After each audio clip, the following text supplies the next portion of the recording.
Let's continue. Terrified, he scrunched down with his head between his legs. In the darkness, he sensed that something was hovering over him. He could hear it breathing. He looked up. A tall, shadowy figure stood before him. Mr. Dewey? A sudden flash of lightning spotlighted an old man with a long white beard. He was wearing an amazing cloak made out of book pages. In one hand, he held a beautifully carved staff. In the other, a large book edged in gold. "Who are you?" Richard asked. The figure took a step backward, and Richard gasped. "You're the guy from up there!" he said, pointing up toward the mural, which now had no figures in it. "I am the Pagemaster." The voice was deep and smooth. "Keeper of the books and guardian of the written word." The Pagemaster bowed low before Richard. As he bent over, the pages on his cloak rustled like dried leaves. "Where are the other guys?" Richard hoped that Frankenstein wasn't lurking in the shadows. "Why, they're here, of course, all around us." The Pagemaster gestured with his staff. A magical swirl of light seemed to flow out of the end of his staff, illuminating the space. "Listen, Mr. Pagemaster, I really gotta go now." Richard looked around in confusion. All the aisles looked exactly the same. "Maybe you could show me the way out?" "If that is what you truly want." "Yes, it is," Richard said as he vigorously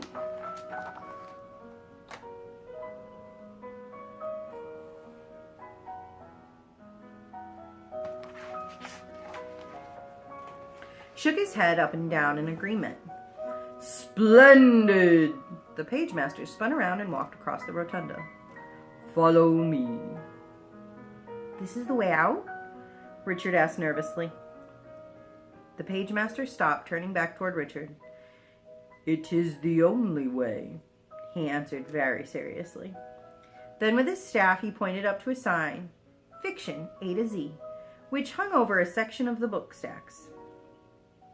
"Fiction A to Z, where all is possible." The Pagemaster lifted his arms, and the gold-edged pages of his cloak shimmered like a moonlit waterfall. "The place where a child's imagination can take root and grow to incredible heights." He plucked a book page off of his cloak and flung it high into the air. The page fluttered up and magically transformed itself into a giant. Richard hid behind the Pagemaster's cloak as the giant turned and stomped off, shaking the ground with his heavy steps. The Pagemaster turned to Richard. "Fiction A to Z, where a child's courage is the wind that moves him to discovery." The Pagemaster flicked another page up over the book stacks. From out of an aisle, a Viking ship sailed forth, gliding through the air, its oars sweeping it forward through the rotunda. Richard ducked for his life as the ship passed overhead. The Pagemaster knelt before Richard, pointing into the fiction section. "This is where your journey begins," he said. And with a sudden swirl of his staff, the Pagemaster started a book cart moving toward Richard from behind. "Can we go now?" Richard asked, but the words were barely out of his mouth when the cart hit him from behind. It knocked him backward into the cart, which then circled around the rotunda, picking up speed. Suddenly, it whipped off into the aisle under the fiction sign. "Godspeed to you, boy," the Pagemaster called. "And remember, when in doubt, look to the books." The Pagemaster's voice echoed across the library. Richard held on tight as the book cart raced through the fiction aisles, faster and faster and faster. The endless rows of books passed by in a blur. Then he heard a loud, strange noise, a weird mixture of wind, fluttering pages, and voices. The voices were quoting phrases from books. "Once upon a time, long ago and far away. All for one and one for all. Call me Ishmael." "Please, sir, may I have some more?" "All my pirates share the grave." Then Richard caught sight of a telephone booth at the end of the aisle. His cart was rushing directly toward it. He tried to stop, but the cart had no brakes. It crashed smack into the telephone booth, sending Richard head over heels into a pile of books. As the boy began to regain his senses, his eyes focused on the telephone receiver, which was swinging back and forth just above his nose. He grabbed the receiver. A pre-recorded voice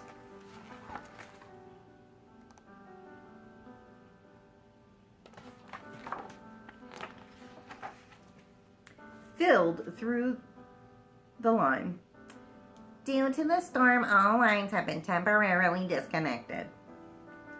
Oh, great, he said. That's just great. Suddenly, the books under him started to rumble and shake. An earthquake? Richard screamed as a 6-inch sword slashed up from under the books, just missing his right leg. He watched in terror as a scrappy old book scrambled up from the pile, grumbling and cursing. It had all the trimmings of a pirate: eye patch, bandana, peg leg, and a hook for a hand. On its cover, large ornate tattoo-like letters indicated that its name was Adventure. Where's the son of a rum punchin' who knocked the wind from me sails? Where he be? Where's he be? The adventure book ruffled its pages like a dog shaking its wet fur. Richard was too shocked to speak. Suddenly, the adventure book spotted him. Yaha! The book shouted, leaping onto the telephone receiver and swinging there like a pirate in the rigging of a ship. So here be the lubber that scuffed me covers, and with no apologies too. I've got half a notion to cut out your tongue and use it for a bookmark. Richard shut his eyes. I'm dreaming, he kept chanting. I ain't no dream boy. Adventure jabbed his sword at Richard's nose. You fiction or non-fiction? I'm Richard Tyler. Adventure squinted his good eye. Richard to Tyler? What kind of book would that be? Not a book. Richard's voice cracked with fear. Got any proof? Richard frantically searched his pockets for identification. He found the library card. See, here's my name. Richard held up the card. Adventure lifted his eye patch to study the card with both eyes. Don't really be needing this eye patch, he grumbled, but no self-respecting pirate would be caught dead without one. It is a library card! Adventure shouted in surprise. He lowered his sword and respectfully removed the bandana from his head. Begging your pardon, lad. Didn't know you was a customer. Smiling widely, he exposed a mouthful of broken teeth. Richard didn't want anything to do with this grungy pirate adventure book. Look, he protested, I just want to get out of here. Of course you do, matey. We all do. Adventure gestured around with the sword at the endless row of books. Richard scrambled to his feet and tried to escape down the aisle. Just stay away from me, he cried. Adventure lodged his sword between his teeth and leapt onto a nearby ladder, the kind that rolls. He gave a shove with his peg leg, and the ladder took off down the aisle. Richard looked around nervously for the exit sign. What happened to it? He asked himself. That's what I was meaning to talk to ye about, mate. Adventure, still in the rolling ladder, pulled up to Richard. I know these here waters like the back of my hand, Adventure said. He demonstrated by holding his hook in the air. Richard didn't trust Adventure. Thanks, but I think I can find my own way out, he said, continuing down the aisle. He wanted to get rid of the pushy book. Adventure called out, This is a library, mate! Lots of surprises! Richard glanced back to make sure Adventure wasn't following. This proved to be a bad idea, for he fell right through a hole in the library floor. Yo! Richard screamed as he tumbled down into a deep, dark pit with a pool of black water at the bottom.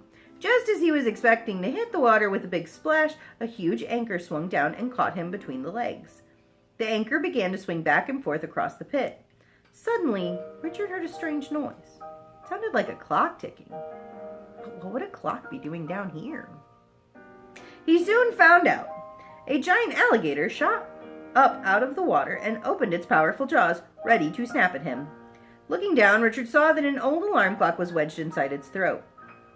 Could this be the alligator from Peter Pan? Just in time, the anchor began to pull him up away from the water and the alligator.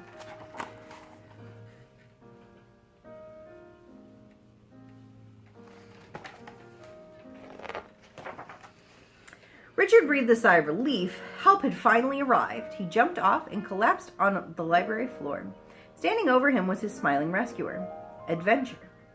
What happened? Richard asked. As ye can see, mate, not everything's as it seems. Adventure glanced around suspiciously. This place is dangerous, Richard whispered. In desperation, he turned to Adventure. You know the way out? Adventure grinned. Why, sure I do, matey. I'd be happy to navigate you out of here. But there's one small favor I might be asking in return. Favor? What kind of favor? Well, I'm afraid I've been dry-docked in this library far longer than I'd like to remember. I need to breathe the open air again and feel a fair wind against me pages. As I sees it, you're me ticket out of here. Is it a deal, mate? You want me to check you out? That's right, you're a bright lad, you are. Okay, can we go now? Aye, aye. Adventure saluted with his hook. Let's scale this mast and get our bearings. That's not a mast, Richard protested. That's a ladder. I don't like ladders. I kind of have this thing about heights. Richard produced a very weak smile. Ye do ye? Adventure smoothed his mustache with his hook. This seemed to show what he was thinking. He reached into a book stack and pulled out a book called 20,000 Leagues Under the Sea. When he opened it, the book started to rumble and shake. Adventure flung it on the floor just as a raging funnel of seawater blasted out from its pages. Richard backed into the ladder. As he watched in horror, a slimy, giant squid tentacle squirmed from between the pages of the book. Richard scrambled up the ladder faster than a fireman. Adventure climbed up beside him. What'd you do that for? Richard turned to Adventure angrily. You're supposed to be helping me. I am helping you. I'm helping you find the exit. Adventure removed his peg leg. With 3 clicks, he gradually stretched it out to a telescope. We'll just have a look-see, he explained. Placing the telescope over his eye, he scanned the territory. Still clinging tightly to the top of the ladder, Richard slowly raised up to look over the top of the book stacks. Nothing had prepared him for the amazing sight he saw there. Laid out before him, like an incredible tapestry, the greatest stories of all time had come to life. Amazing sights and sounds were coming from every direction. There she blows! A lookout shouted from the crow's nest of a clipper ship as it glided between the stacks. Nearby, a magnificent white whale jumped upward, then crashed back downward, sending an explosion of water up into the air. Suddenly, the boiling white water transformed itself into a cloudy mist, which moved across a full yellow moon, then dipped down to surround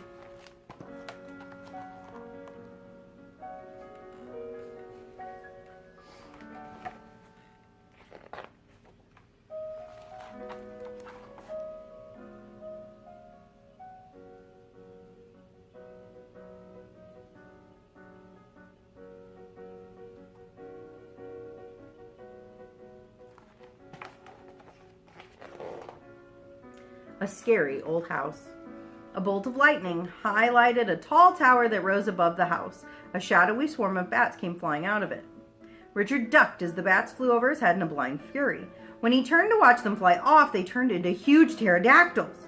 The giant leather-winged prehistoric creatures circled slowly above a volcano that erupted in explosions of hot, orange-colored lava and black smoke.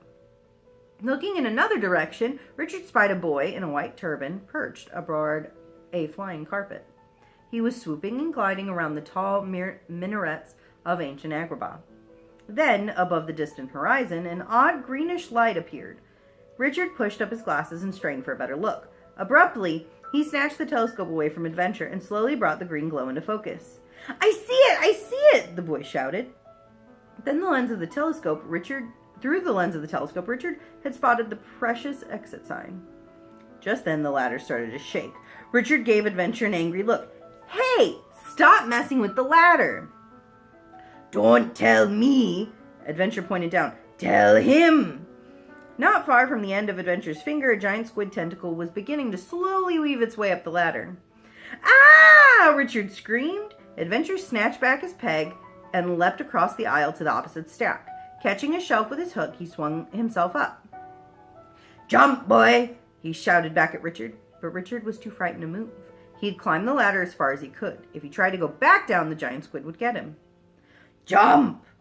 Adventure barked out from across the aisle. I can't! Richard screamed. It's too dangerous! It's either jump or your life, Adventure replied. Richard felt a slimy squid tentacle wrap itself around his foot. Desperately, he tried to kick it off, but the tentacle was pulling him down.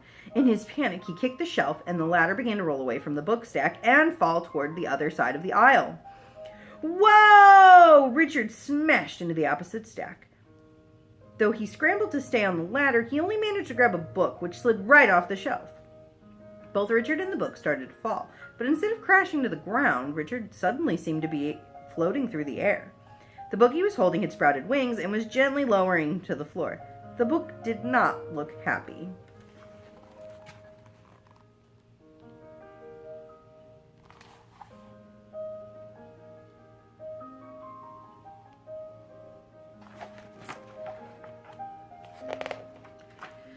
Richard's hand was planted firmly over its mouth, muffling a barrage of strangled threats. The book shook its small fists and kicked its little glass-slippered feet in protest. Richard let go.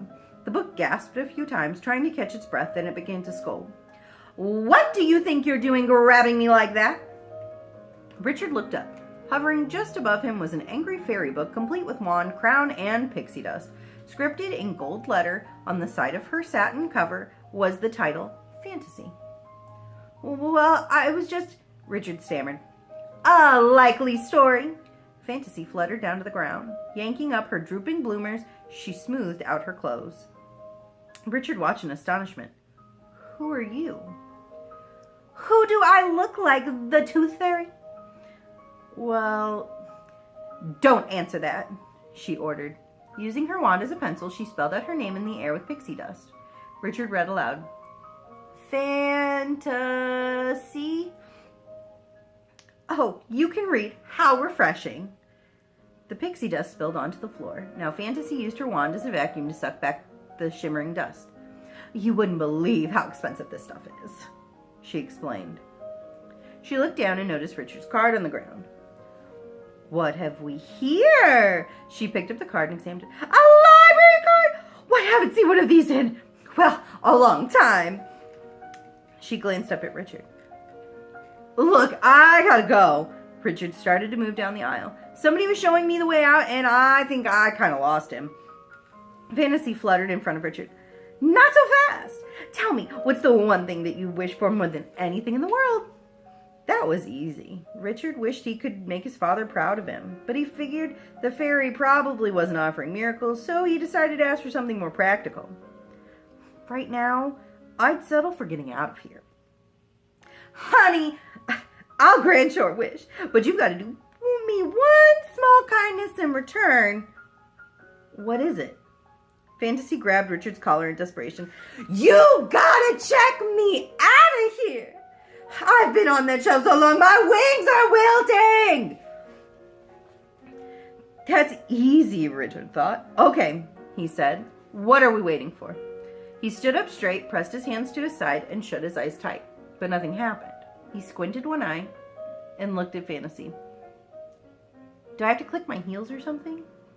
Fantasy shook her head. "Honey, you're in the wrong story. Did you think you were in Oz?"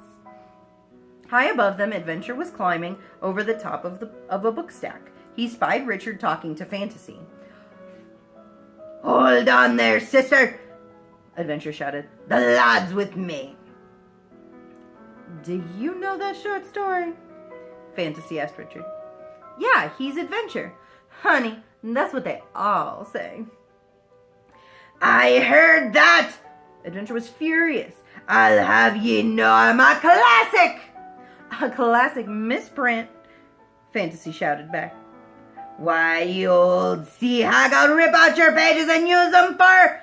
Adventure slipped off the book stack, screaming, "Matey!" Richard turned to Fantasy. "Do something!" "Oh, all right." Fantasy whirled her wand like a major league pitcher getting ready to throw a ball. Then she flicked it right at the falling Adventure. But the wand had no effect at all. Adventure splattered down onto the floor. "Oops, I forgot. My wand doesn't work outside the fantasy section," Fantasy said with a mischievous grin. "You mean you can't wish me to the exit?" Richard's tone of voice showed his disappointment at this news.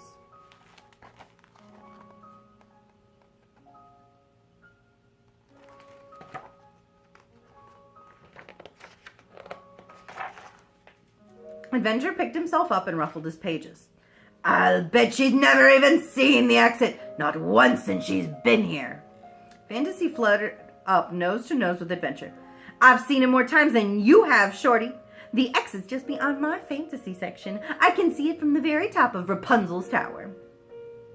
Then what are you doing in these parts? Adventure was still annoyed at her.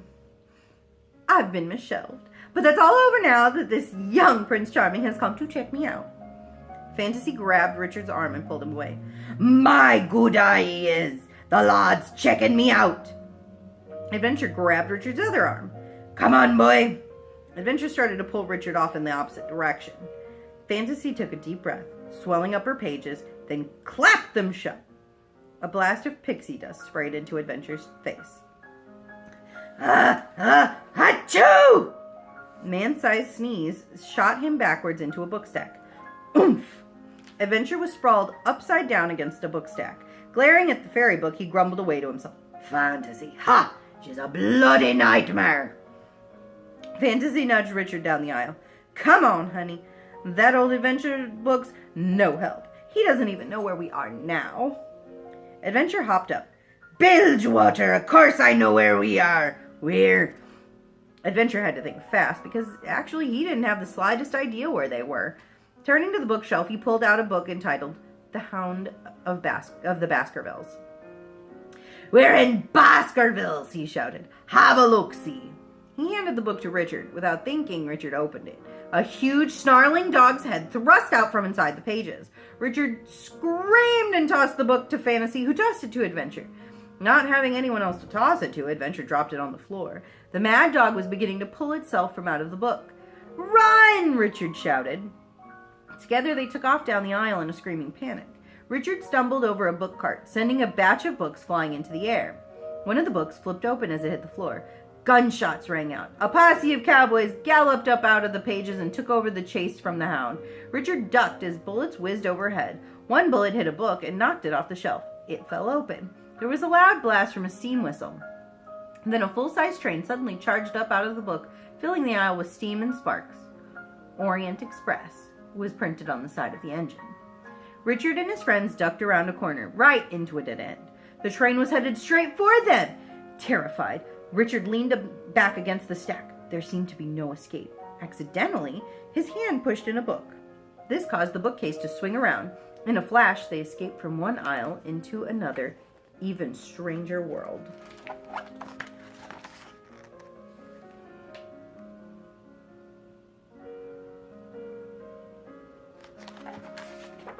And that's the end of chapter 1.